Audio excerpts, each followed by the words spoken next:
Alright, nandito na naman tayo sa bahay ni Mang Kid ngayon. So, meron siyang inuukit dito. Ayan, ito pa isa. So, ito yung gagayahin niya. St. Joseph and the husband daw. So, ito yun. Pagtatabihin niya. Alright. Tapos, nung huling punta natin dito, di ba inuukit niya pa tong crucifix. So, ngayon, eto na siya. Ay, nabasa ng ulan. Ayan.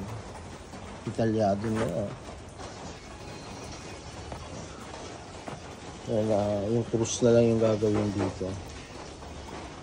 Yung galing talaga ni Mang Kid gumawa.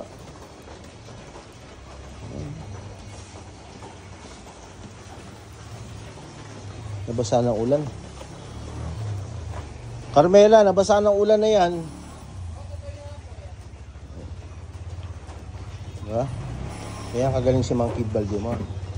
So, ito pa yung koronang tinik.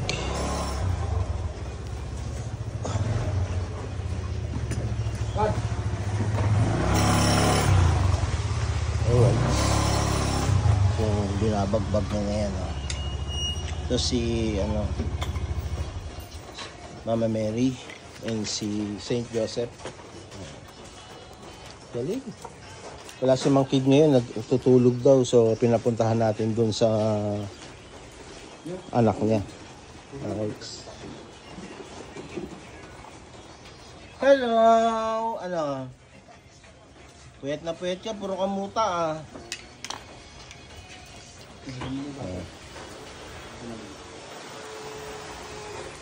So meron na rin farm dito si Mang Kid. May mga itik na siya.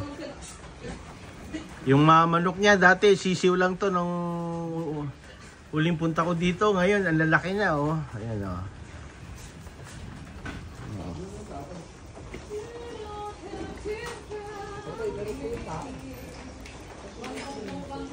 Kita natin, meron din siya doon Right.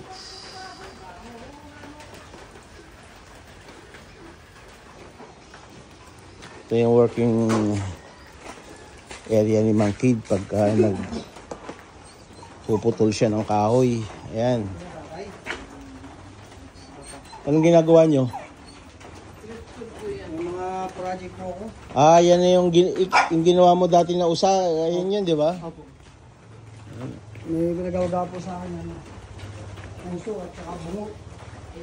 Gumagawa pa ako ng dryer. Yung mga kahoy niya. Hello, Mining!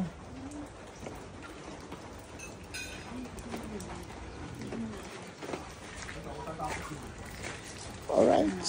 Tayo natin si Mang Kid. Set. Time check. 12:27 na. Okay. Kararating-rating lang namin at ilabot pa kami ng ulan. Ayan.